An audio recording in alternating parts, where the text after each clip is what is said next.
यह कार्यक्रम ग्राहकों को बैंकिंग सेवाओं के बारे में जानकारी प्रदान करता है।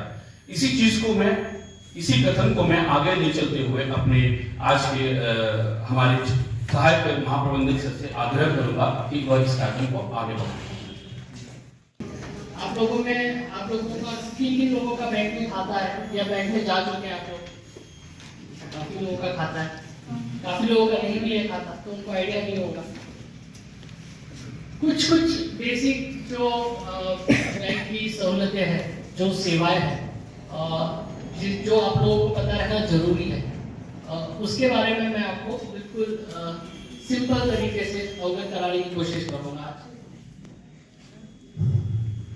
जैसे कि एक बात कहना चाहूंगा कि जो कैनरा बैंक है ये एक राष्ट्रीयकृत बैंक है, नेशनलाइज्ड बैंक है, सरकारी बैंक है ये। तो हमारी apart from banking social obligation भी आता है हमारा, क्योंकि हमारा एक नेशनलाइज्ड बैंक है। तो जो गवर्नमेंट स्पॉन्सर स्कीम्स है, जो गवर्नमेंट सपोर्टेड सोशल स्कीम है, हमारा दायित्व है वो सब स्कीम्स को बढ़ावा देना, वो सब स्कीम्स को रूरल प्लेस, गाँव में, irrespective of age, society, caste, creed, religion, सभी को वो सेवाएं प्रदान करने की हमारी जिम्मेदारी होती है। उसमें एक आ जाती है प्रधानमंत्री जन धन योजना, जिसमें हम जीरो बैलेंस अकाउंट ओपन करते हैं। इसके बारे में आप लोगों को किसी को आइडिया था? प्रधानमंत्री जन धन योजना के बारे में जीरो बैलेंस अकाउंट बोलता है बैंक, इसके बारे में आइडिया है? जिसमें कुछ पैसा नहीं जमा करना होता है, आपको आइडिया है? बस ये प्रधानमंत्री जन धन योजना में वही है कि सरकारी योजना के तहत एक जीरो बैलेंस अकाउंट, इसमें आपको एक ऐसा नहीं है कि आपको 1000 रुपये या 500 रुपये भरना है। ये अकाउंट में आप बस बैंक में जाएंगे, आपका पैन कार्ड, आधार कार्ड, जो बेसिक डॉक्यूमेंट बोलेंगे, प्लस 2 फोटोग्राफ, आपका मोबाइल नंबर दे दीजिए और आपका खाता बैंक में ओपन हो जाएगा। आपको उसमें कुछ पैसा रखने की जरूरत नहीं, आप 500 रुपये रखिए, 500 रुपये उसमें निकाल सकते हैं। ये इस प्रकार की सुविधा है। अभी रिसेंटली 2 स्कीम भी हमारे प्रधानमंत्री जी ने लागू की थी। एक है प्रधानमंत्री जीवन ज्योति बीमा योजना और प्रधानमंत्री सुरक्षा बीमा योजना।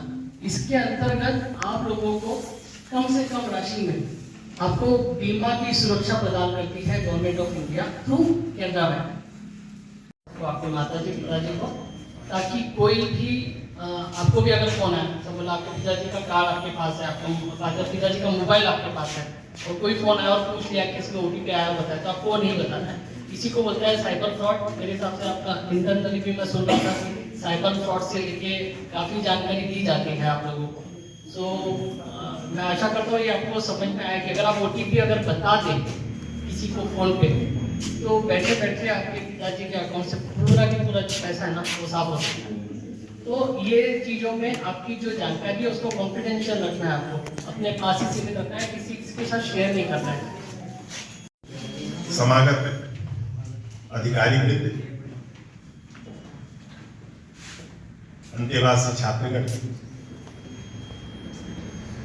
शक्ति लक्ष्मी स्वरूपा बच्चियों, सह हमारे अनुचरगामी शिक्षक। प्रश्न तो थोड़ा था, लेखन में छोटा लगे घाव करे गंभीर। आज के देश में बैंक क्या है, बैंक क्या करता है, बैंक का प्रयोजन क्या है, बैंक की क्या क्या गतिविधियां हैं,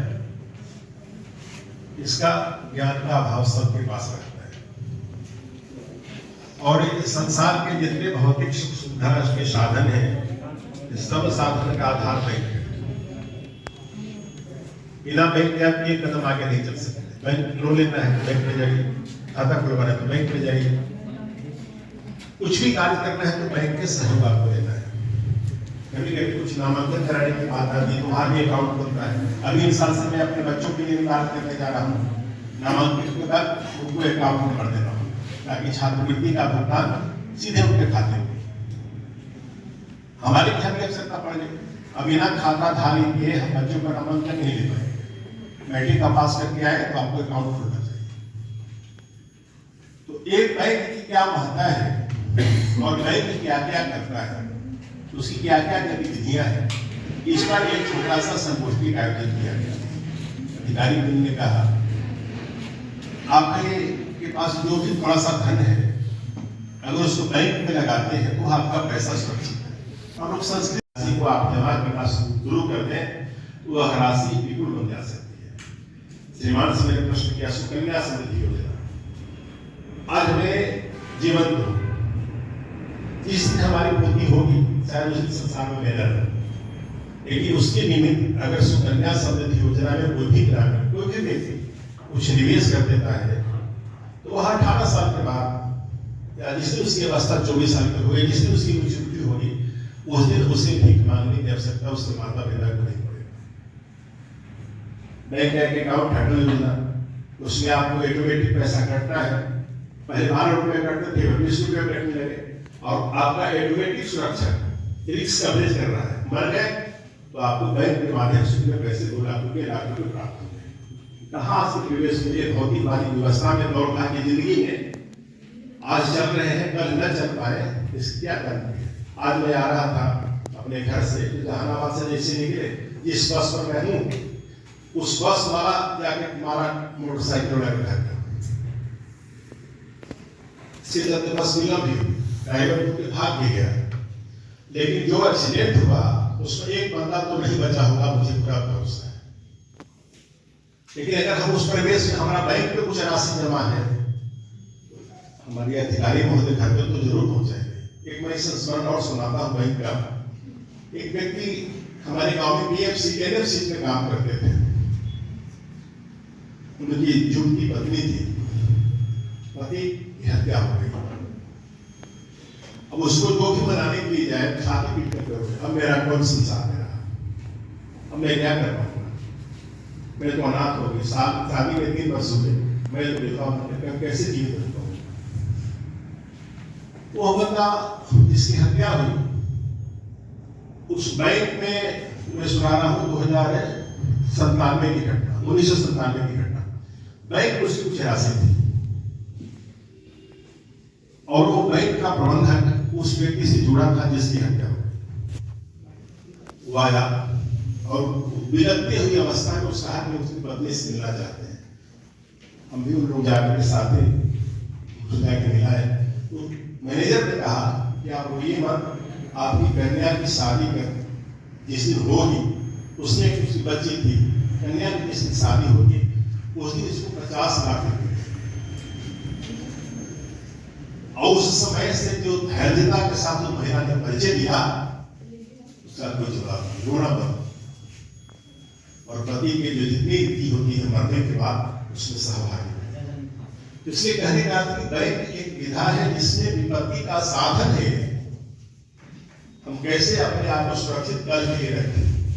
आप दो मित्र बंधु ने कहा कि 60 वर्ष वालों को क्या होगा, क्योंकि ये परिधि बनते जा रहे हैं, 65 वर्ष की अवस्था होने वाली है।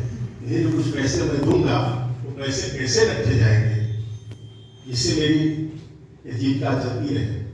क्योंकि आज के परिवेश में जो शिक्षक निवृत्त होते हैं, देखने में ऐसा आ रहा है कि प्राय लोग सदा निवृत्त हो जाते हैं।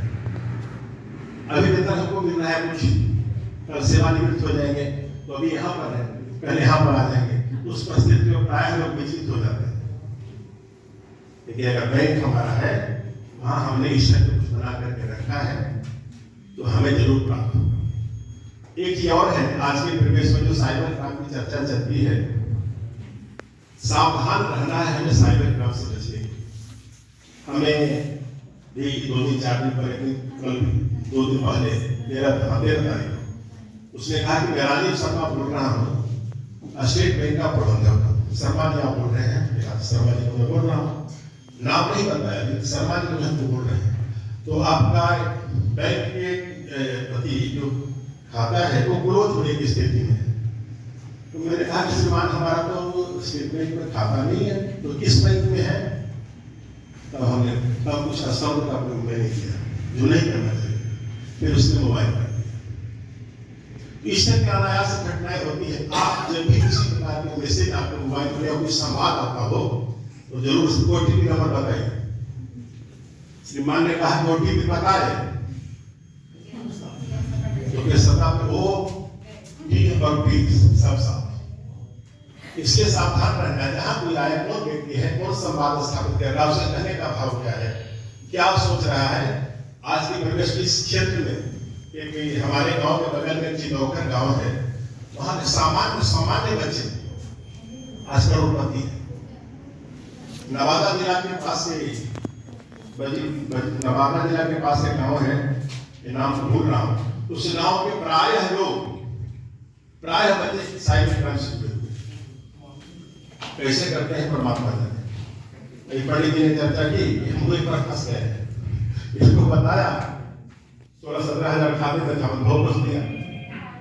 इससे इस बैंक खाता खोलने के बाद बैंकों पर ध्यान देना है कि हमारी गतिविधि का कहीं अन्य व्यक्ति अन्य सेक्शन वाले लाभ नहीं उठा रहे हैं। राष्ट्रीय बड़ा केंद्रीय बैंक है एवं यह केवल जमा ही नहीं कराता है अपितु लोन की सेवाएं भी देता है। तो इस उद्देश्य में आप सभी का सही से धन्यवाद करना और समापन चाहूंगा। धन्यवाद।